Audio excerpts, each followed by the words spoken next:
avoir les droits des personnes les plus démunies. Et par rapport à ça, on voulait corriger les inégalités sociales. Maintenant, moi, je suis venu à la réunion quand on m'a envoyé un flyer et j'avais vu par rapport au logement. Et vu qu'on va faire une grosse action par rapport au logement, par rapport à Paris Habitat, c'est très important, ça me tient à cœur. Donc ça, je suis venu. Après, là, juste un peu plus général. Maintenant, nous, le mouvement de la Révolution est en marche, on a implanté dans toute la ville. On a mené plusieurs actions qui m'ont valu à titre personnel 10 passages face à des magistrats du siège. Et il y a la vraie problématique.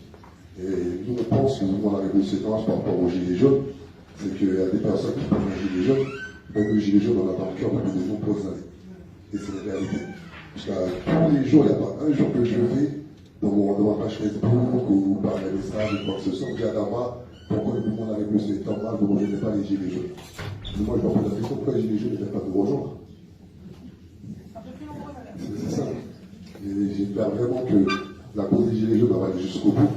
Et nous, on avait une idée qu'on a soumis à des Gilets jaunes, mais dommage, on a été contactés par l'extrême droite. Bon, oui, c'est une réalité en tout ça. C'est vrai, dommage. Voilà, on a été contacté par l'extrême droite, il y avait Alain Soral, il y avait Dieudonné, il y avait d'autres personnes. Pourquoi ils nous parlent de ça? Car quand ils m'ont contacté, eux, dans leur tête, ils contactaient la banlieue. Et moi, j'en ai compris, je ne suis pas la voix de la banlieue. Soit qu'à la prétention particulière pour parler pour la banlieue, mais qui vient en face de moi. Car ils veulent toujours nous donner l'image d'un mec de banlieue populaire, c'est-à-dire des Noirs et des Arabes et des Chinois et des Indiens. Avant toute chose, on est des Français à part entière. On est originaire de la banlieue, mais avant toute chose, on est Français. Et à chaque fois, on nous donne ces connotations-là. Et moi, à titre personnel, ça commence à faire mal à la tête. Et nous, l'idée qu'on avait par rapport aux Gilets jaunes, si on veut aller dans un objectif concret, car je pense que le but du jeu, c'est pas de bloquer des ronds-points, de bloquer des routes, et etc. Je pense que l'objectif, c'est atteindre un idéal, et que l'humain s'entoure de justice, mais surtout que les pouvoirs publics soient à l'écoute de la population. Et nous, on est parti du principe qu'il faut fusionner le Sénat et le CES, le Conseil économique, social et environnemental. C'est exactement les représentants on va dire, de la population, car il y a les syndicalistes, il y a les patronats, et il y a le syndicaliste patronat et associatif.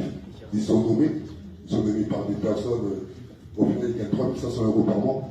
Personne connaît les membres du Sénat. Comment? Voilà. En plus, en gros, dans le poste, il y a 3 parlements, il y a le Sénat, il y a le Parlement, il y a l'Assemblée nationale, il y a le Sénat. C'est constitutionnel, c'est exactement l'article 69. C'est exactement Charles de Gaulle qui a mis ça en place. Et Charles de Gaulle, le 24 avril 1969, il a fait une allocution par rapport à un référendum. Ben, ça a valu sa démission finale. Et il avait proposé ça, de créer les régions, ce qu'il a appelé Mitterrand exactement en 82-84, et de créer le CES.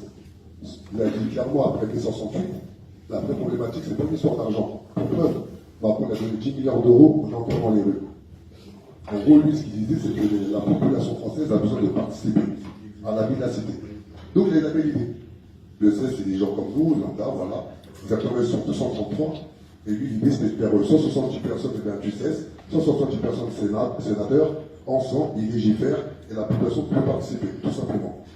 Et aujourd'hui, si on fait ça, et bien moi, j'en suis sûr que certains 130 000%, déjà, on aura de la démocratie, on va être représenté, et nous-mêmes, on va élire nos propres représentants, qui viennent de la population.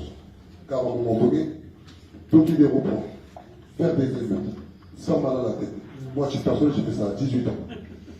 J'avoue, moi j'ai fait ça à 18 ans, j'ai fait plus de 10 émeutes, on rentrait chez nous, on était contents, mais le lendemain, c'était la même chose. Et genre tout à l'heure, on parle de la Dama Traoré comme Montsoroise.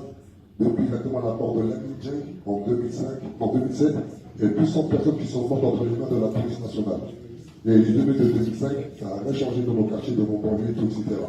Aujourd'hui, par rapport aux manifestations des Gilets jaunes, on voit des violences policières incroyables. Un policier, il dit 4-5 patates à un mec contre un mur, le procureur de la République dit qu'il n'y a rien du tout.